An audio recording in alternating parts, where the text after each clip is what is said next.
오늘 선포될 하나님의 말씀 함께 보겠습니다. 야고보서 5장이고요.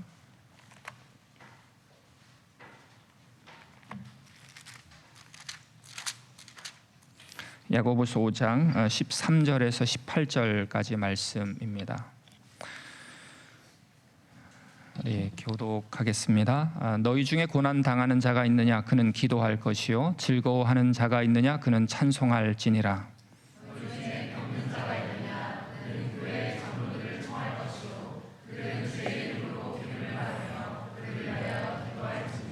믿음의 기도는 병든 자를 구원하리니 주께서 그를 일으키시리라. 혹시 죄를 범하였을지라도 사하심을 받으리라.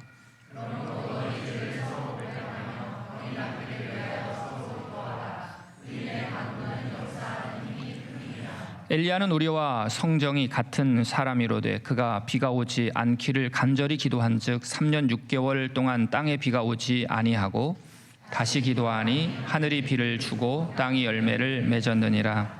아멘. 우리 잠깐 기도하겠습니다. 하나님 아버지, 오늘도 하나님의 말씀이 선포됩니다. 진리의 영이신 성령님께서 우리의 눈을 열어주셔서 말씀을 깨닫게 하시고 명확하고 분명한 삶을 살아가도록 우리의 삶을 인도하여 주시옵소서. 말씀이 성령의 검이라고 하셨는데 이번 한 주도 주신 말씀으로 기도로 승리하는 삶 살게 하옵소서. 예수 그리스도 이름으로 기도하옵나이다. 아멘. 할렐루야. 오늘 우리는 예수 그리스도께서 십자가에서 베푸신 그 사랑 때문에 하나님과 화평한 사람들이 되었습니다. 그리고 우리는 하나님의 은혜 안에 거하게 되었습니다. 뿐만 아니라 성령 하나님을 우리에게 보내주셔서 말씀을 깨닫게 하시고 우리의 길을 인도해 주시고 영원히 우리와 함께 하고 계십니다.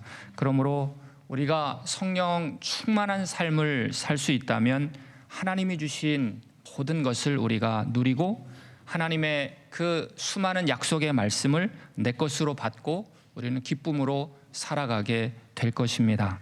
이렇게 성령으로 충만한 삶을 살아가는 여러 방법 가운데 가장 중요한 것, 그것이 바로 기도가 아닌가 생각해 봅니다. 하나님은 기도하는 사람을 통해서 분명히 일하십니다. 나를 사랑하시는 하나님과 또 사랑의 교제를 나눌 수만 있다면 얼마나 우리의 삶이 풍성하고 행복할 것입니까? 오늘 야고보서를 기록한 야고보는 기도하는 사람으로 알려져 있습니다. 오랜 시간 그가 무릎을 꿇고 기도하느라 낙타 무릎이라는 별명을 가지고 있는 사람이죠. 그래서 그런지 오늘 야고보서 5장까지의 말씀에서 기도에 대한 내용이 여러 차례 나옵니다. 특별히 야고보서 1장 5절 말씀을 한번 같이 읽겠습니다. 너희 중에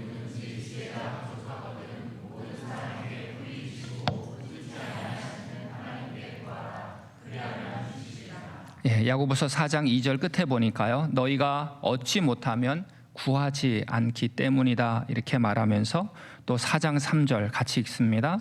구하여도 받지 못함은 정욕으로 쓰려고 잘못 구하기 때문이라. 기도의 방법까지 말씀해 주십니다.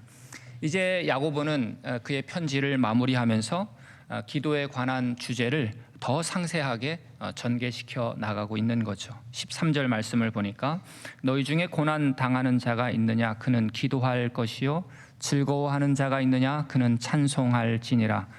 고난과 그리고 즐거움을 대조하고 있습니다. 오늘 야고보는 인생의 양극단인 이 고난과 즐거움을 언급하고 있는데요.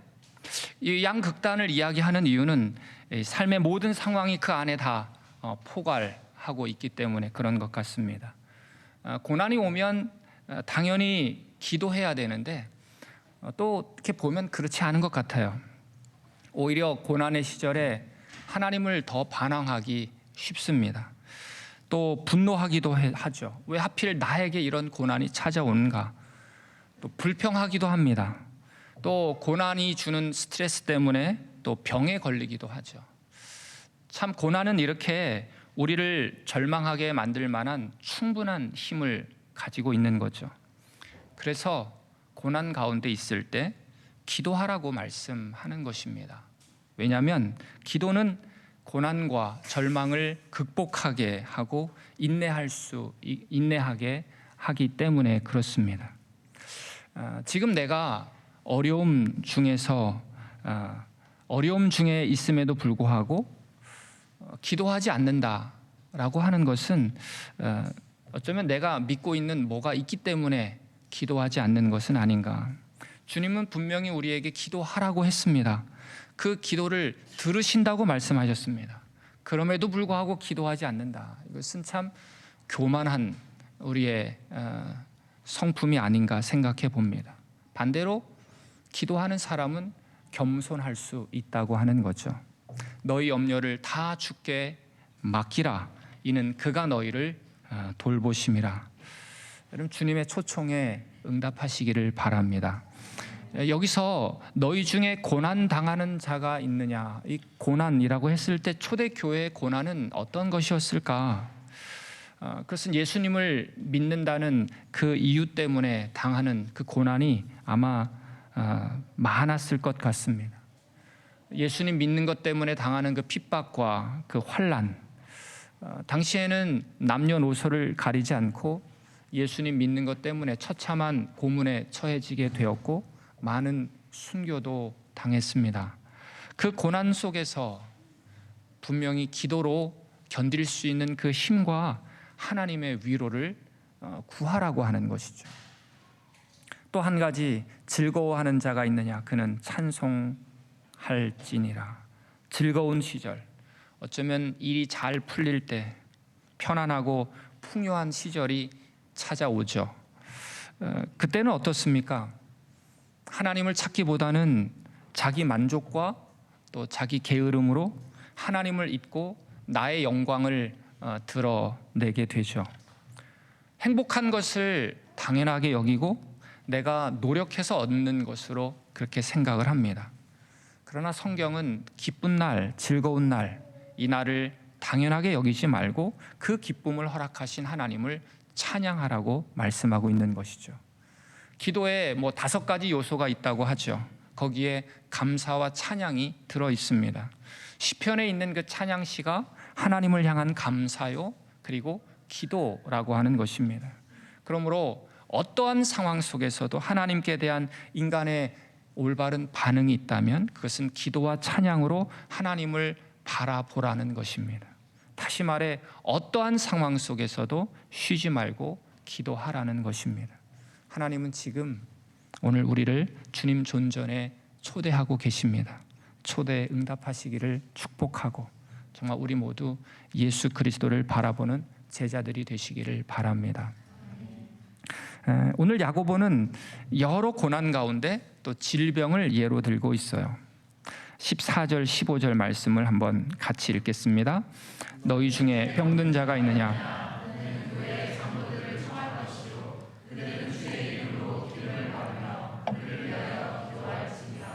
믿음의 기도는 병든 자를 구원하리니 주께서 그를 일으키시리라. 혹시 죄를 범하였을지라도 사하심을 받으리라. 아멘. 먼저 오해하실 것 같아서 혹시 말씀을 오해할 것 같아서 말씀을 드리는데, 저는 누군가 아파서 기도해 달라고 부탁을 하면 저는 간절히 기도합니다. 그 병이 낫기를 기도합니다. 오늘 14절 15절 말씀에서 보게 되면 믿음의 기도는 병든 자를 구원한다. 15절 말씀에 그렇게 말하고 있죠. 믿음의 기도는 병든 자를 구원한다. 여기서 병들었다라고 하는 이 말은 이 헬라어 단어를 좀 넓은 의미로 쓰였습니다. 그래서 육체적인 질병이나 혹은 정신적인 혹은 영적인 약함, 이 모두를 포괄하는 단어이죠. 자, 이렇게 병들었을 때 14절에 보니까 장로들을 청하라라고 말하고 있는 거죠. 왜 장로들을 청하라고 이야기했을까? 장로들에게 병을 고칠 수 있는 특별한 능력이 있기 때문이 아니라 장로들이 교회를 대표하기 때문입니다. 오늘 여기서 나오는 이 장로는 현대 교회처럼 시무 장로를 말하기보다는 좀 더 포괄적인 의미에서 교회의 감독이나 혹은 지도자 혹은 목사와 같은 사역자들이 다 장로에 포함되는 거죠. 그러니까 어떤 병에 걸렸을 때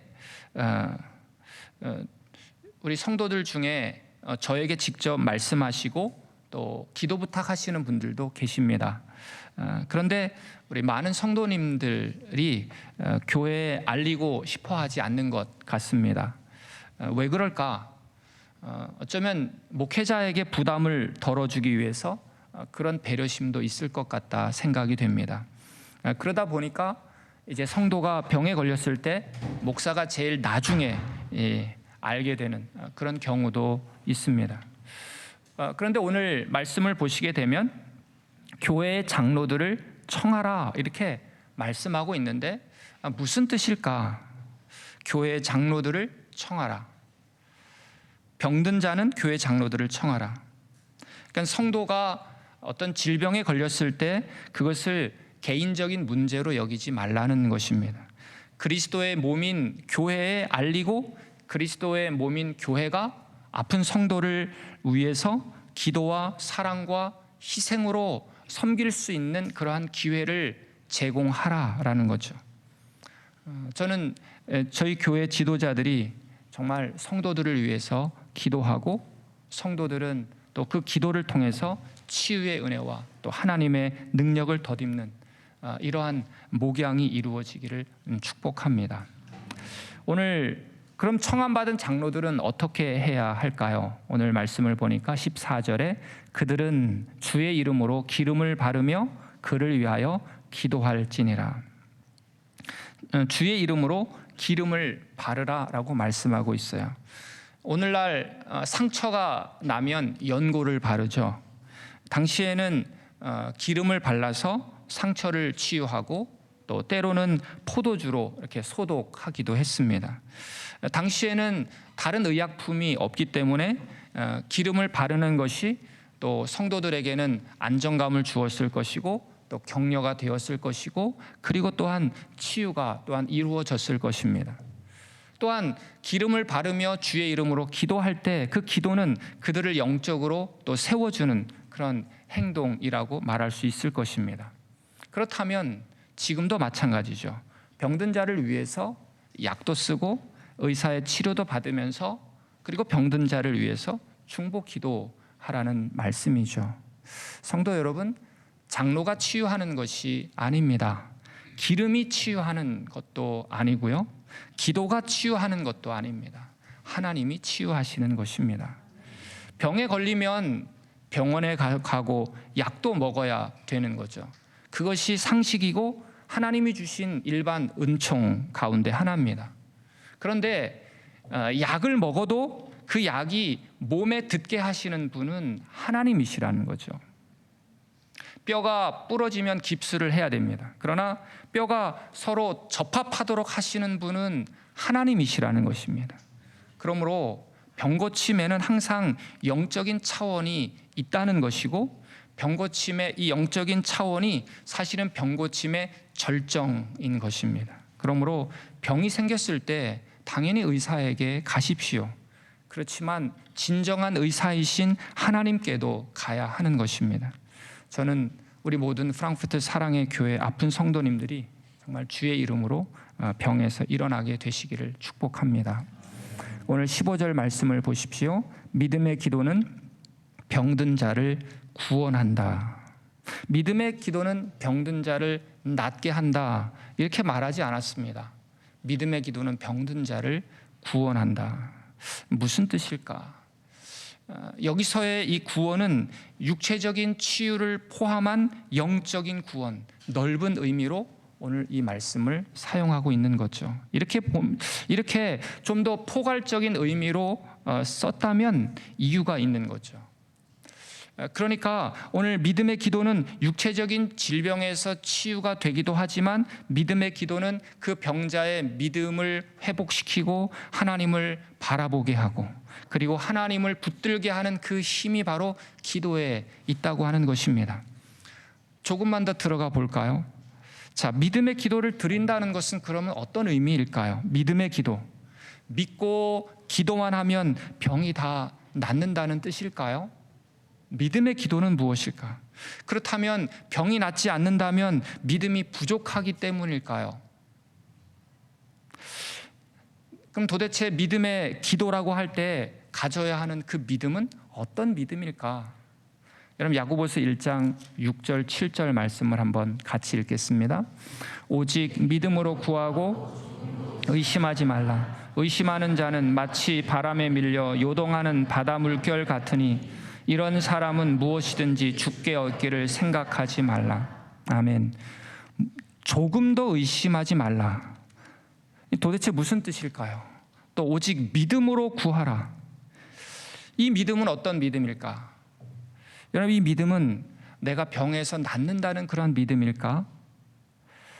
그것보다는 하나님이 나에게 가장 선하신 분이라는 그 믿음, 예수님이 나의 주인이시고 내 삶의 가장 중요한 분이라고 하는 그 믿음, 하나님의 주권을 인정하는 그 믿음, 그래서 하나님의 뜻이 나의 삶에 이루어지는 것이 나에게는 최선이고 최상이고 최고라는 그 믿음, 주님께 맡기는 믿음이죠.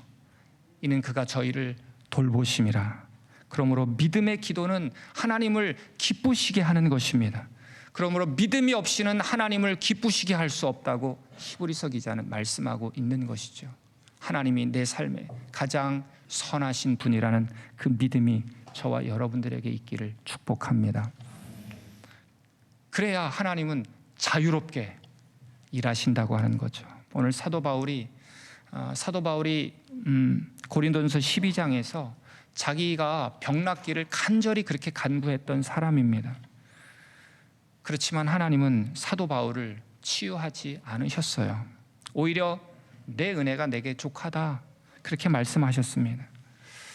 여러분 사도 바울은 그 질병 때문에 얼마나 힘들었을까요? 그러나 그가 평생 그것으로 하여금 사도 바울이 겸손하게 주님을 바라보았을 것입니다. 그것이 바울에게는 최선이고 최상이었다고 하는 것이죠. 예수님은 요한복음 5장에서 38년 된 병자를 치유하셨습니다. 그런데 말씀을 아무리 읽어보아도 그에게서 어떤 믿음을 발견할 수가 없었어요. 병이 치유된 후에도 어떤 감사도 그는 표현하지 않았습니다. 그는 오히려 유대인들에게 예수님을 고발했어요. 우리가 병이 나을 것이라는 믿음으로 우리가 기도해도 하나님이 병을 고치셔야 하는 의무는 없는 것입니다. 정말로 간절히 질병 치유를 위해서 우리가 기도하지만 어떤 이는 치유되고 어떤 이는 더 악화되고 어떤 이는 천국에 가시기도 하는 거죠. 그런데 누군가 당신 믿음이 부족해서 그래, 기도가 부족해서 그래 라고 말하는 것은 결코 합당한 말이 아니라고 하는 거죠. 물론 하나님께서는 지금도 치유하십니다. 그러나 그 치유는 믿음의 보상도 아니고 철야 기도하고 금식 기도했기 때문이 아니라 언제나 하나님의 은혜의 선물로 주어지는 것입니다. 그렇다고 철야 기도 금식 기도 하지 말라는 건 아닙니다. 하나님께서 그렇게 비상시에 철야 기도도 시키시고 금식 기도도 시키십니다. 여러분 오늘 우리가 이 땅에서 사는 동안 병 고침을 받는 것은 일반적인 사건이 아닙니다. 그건 정말 기적이죠. 이런 치유의 기적은 지금도 일어납니다. 그러므로 기도해도 병이 낫지 않던데 이렇게 말하는 것은 그건 불신앙이죠. 또한 기도하면 무조건 병이 낫는다라는 것도 이거는 합당하지는 않습니다. 그러나 예수님이 오실 때 모든 믿는 자들은 무조건 완전한 건강을 얻게 될 것입니다. 요한계시록 21장 4절 말씀을 한번 같이 읽습니다. 시작.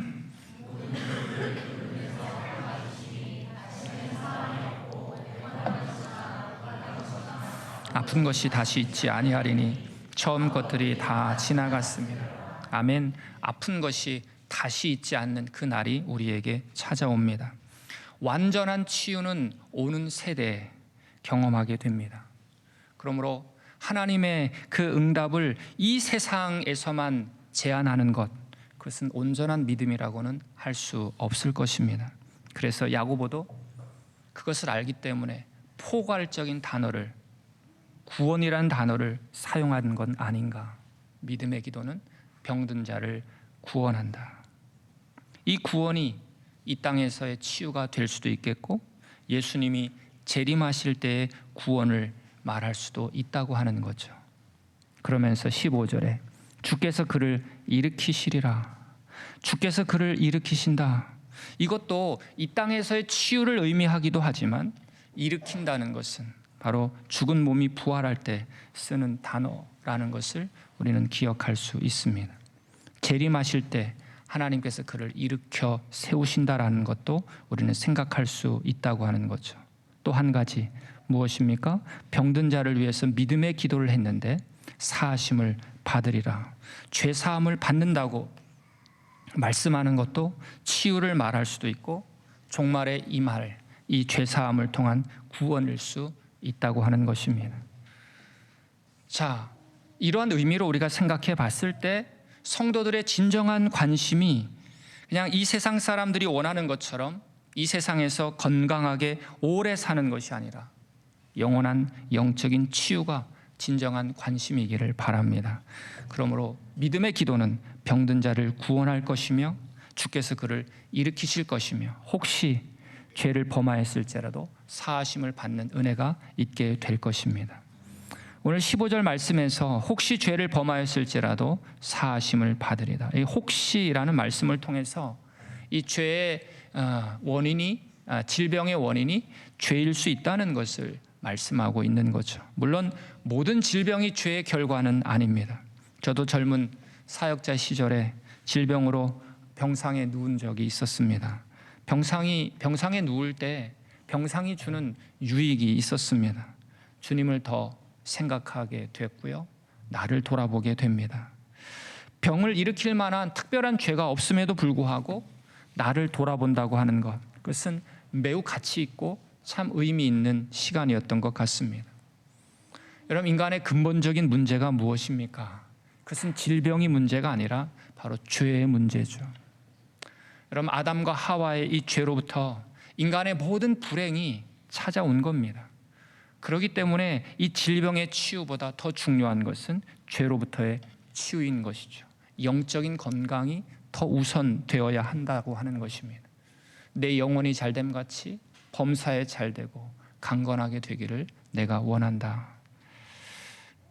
자, 그래서 죄에 덧붙이고 있는 말씀이 무엇입니까? 16절 말씀 우리 같이 읽습니다. 그러므로 너희 죄를 서로 고백하며 병이 낫기를 위하여 서로 기도하라. 의인의 간구는 역사하는 힘이 큼이라. 아멘. 죄를 서로 고백하라 라고 말씀하고 있는데, 사실 이것도 오해할 수 있는 그런 말씀이죠. 죄를 고백하는 모임을 가져라, 그런 뜻이 아닙니다. 우리가 은밀하게 짓는 죄가 있습니다. 그것은 하나님께 은밀하게 고백하면 되는 것이에요. 교회 전체에 영향을 끼치는 죄였다면 그것은 공적으로 그 죄를 고백해야 되는 것이겠죠.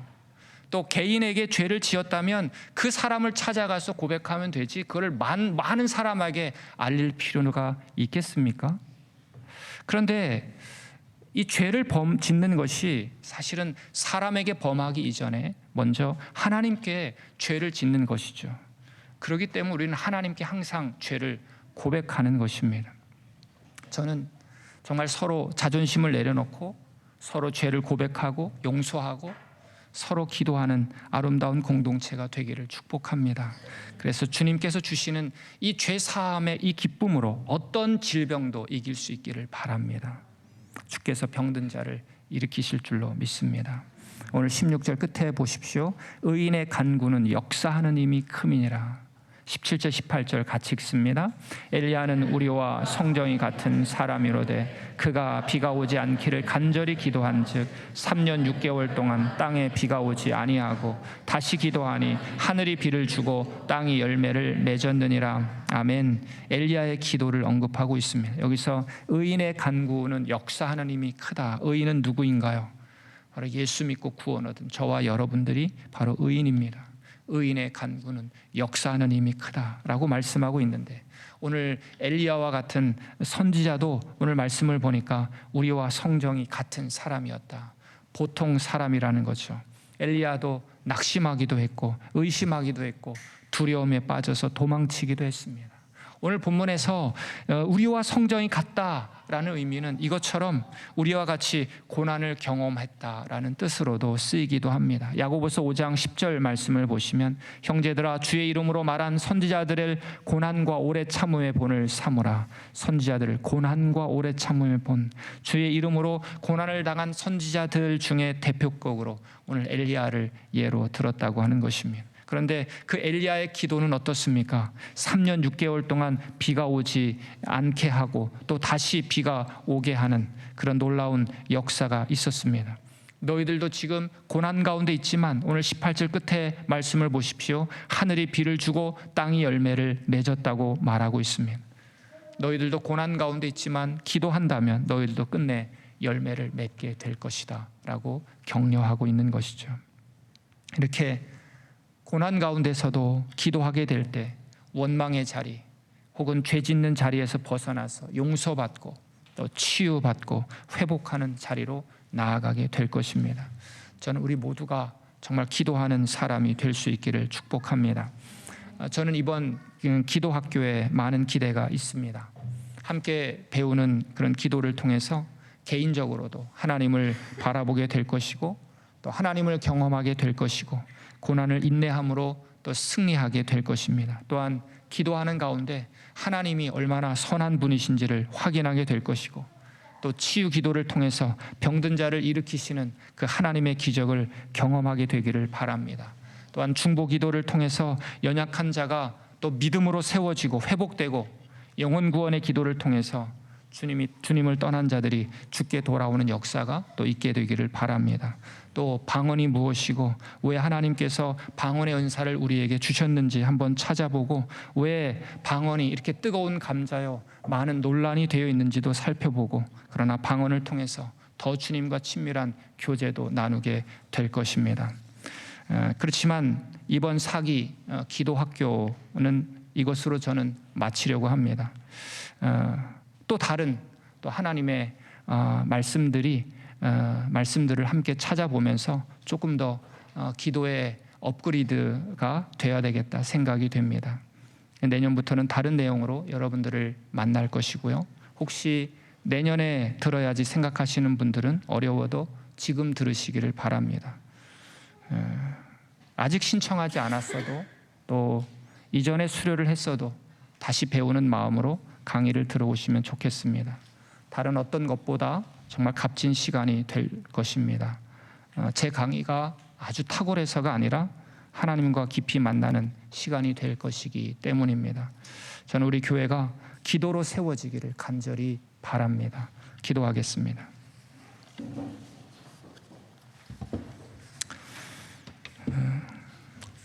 여러분 함께 기도할 때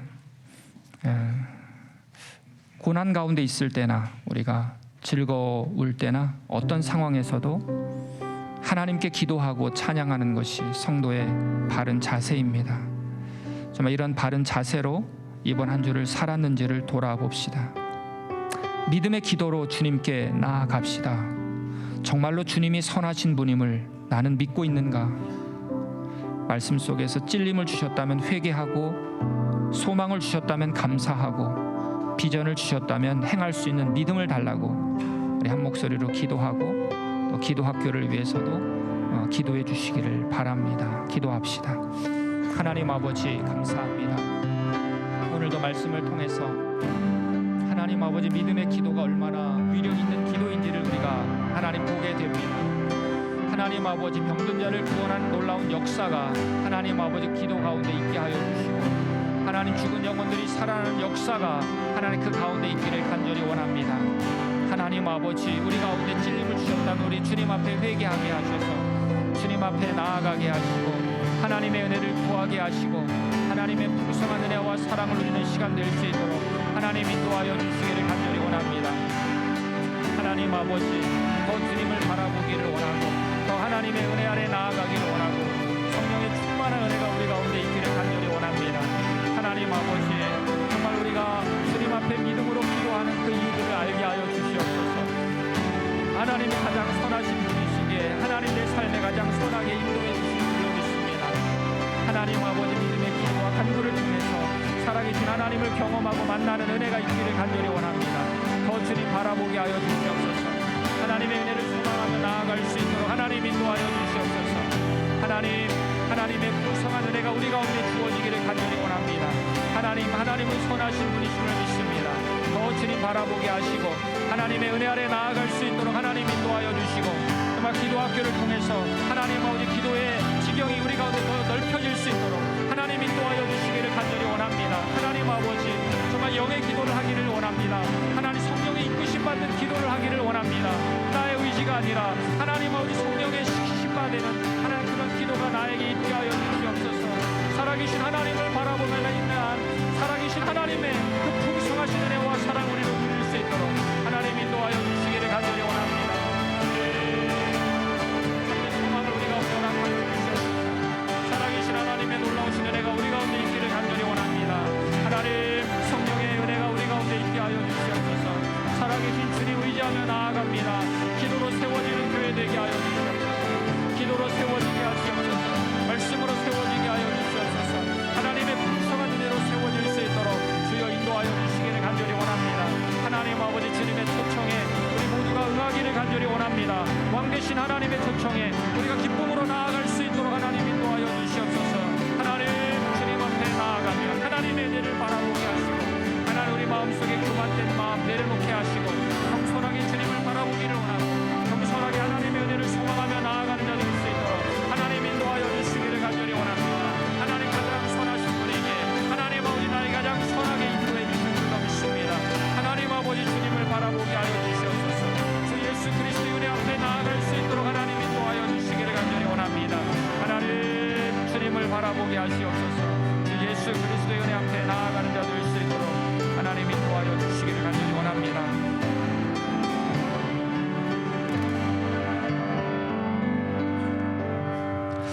하나님 아버지 왕 중의 왕이신 하나님의 초청에 우리가 기쁨으로 응답하게 하여 주시옵소서. 기도하기를 쉬는 죄를 범하지 않기로 다짐했던 사무엘처럼 어떤 상황에서도 기도와 찬양과 감사로 주님 앞에 나아가게 하여 주시옵소서.